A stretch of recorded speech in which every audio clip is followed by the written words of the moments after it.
Zulflek Najib, bonjour tout le monde.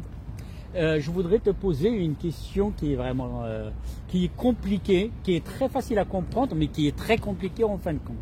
C'est quoi la différence entre... Au fait, non, c'est quoi l'hyperactivité et c'est quoi la précocité? Ok, donc l'hyperactivité, c'est les gens qui ont plus de motivation, qui bougent trop, qui ont de l'énergie, qui ont beaucoup d'énergie. Et la précocité, c'est les gens qui ont de l'avance en intelligence et tout ça. Ils ont une avance sur leur âge. Voilà, une avance sur leur âge, exactement. Voilà, ce sont des gens qui sont intelligents. Voilà.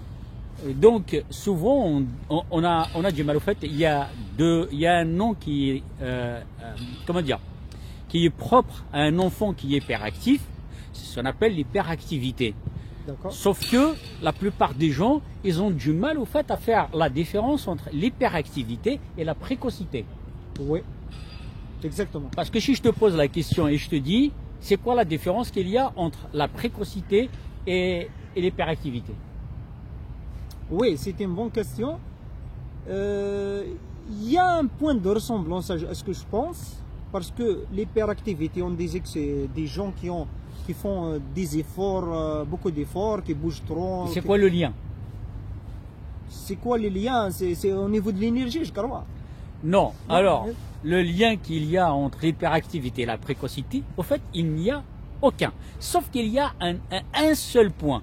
C'est que l'hyperactif, c'est un enfant, par exemple, on met ça sur le dos des enfants, mais même il y a des adultes aussi. Allez, on va prendre des enfants qui sont en hyperactivité.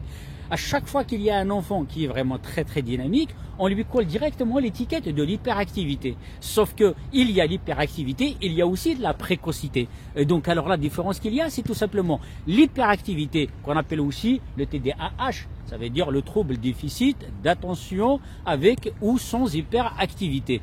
Et donc, le lien qu'il y a, c'est qu'un enfant hyperactif, il a du mal à se concentrer dans, comment ça s'appelle, dans le trouble d'attention. Ça veut dire la concentration. Alors que, par exemple, la précocité, il a les mêmes symptômes que l'hyperactivité. C'est pour ça qu'ils n'arrivent pas à faire, qu'ils font très très facilement la ressemblance. Ils mettent ça sur le dos de l'hyperactivité que de la précocité. Le lien qu'il y a, c'est tout simplement la précocité, c'est un enfant au fait qui apprend très vite et qui comprend les choses très vite et dépasse. D'où on les appelle aussi, que ce soit la précocité, on les appelle aussi les surdoués. Les surdoués, exactement. Voilà. Exactement. Donc les surdoués, ou ce qu'on appelle aussi EHP, ça veut dire les enfants à haut potentiel. Ils ont un grand potentiel, ça veut dire qu'ils sont très intelligents. D'ailleurs, quand on voit par exemple des enfants qui sont en hyperactivité, c'est ce qu'on disait avant, hyperactivité, on leur fait sauter une classe parce qu'ils sont très très intelligents. Par exemple, les exercices que donne le professeur à ses enfants, il y a des enfants qui vont avoir du mal à finir, d'autres qui vont finir, mais beaucoup plus tard, alors que la précocité, les enfants qui ont un haut potentiel, ils arrivent à finir très vite. Très vite, après, ils s'ennuient en classe.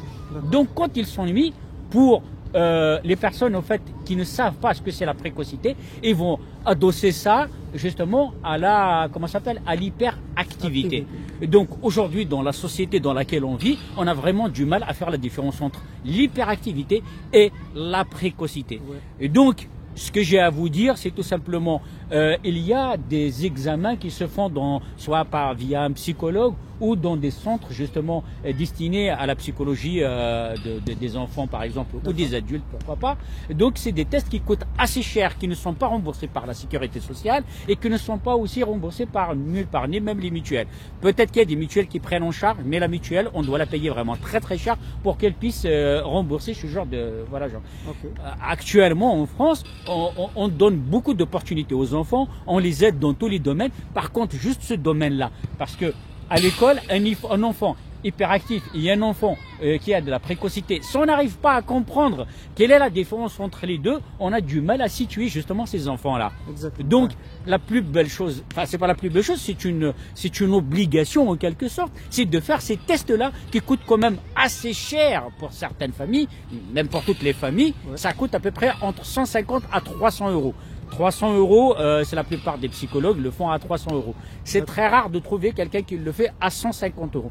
Mais c'est quelque chose qui n'est pas remboursé dans l'État. C'est pour ça que la précocité, vos enfants par exemple qui sont dans cette situation d'hyperactivité, on ne sait pas si c'est l'hyperactivité ou si c'est de la précocité. Ce qu'on doit faire, c'est tout simplement, on doit faire ces tests-là. Je ne me souviens plus comment s'appelle le test, mais je vais vous le mettre en lien dans la vidéo, comme ça vous allez voir ce que c'est.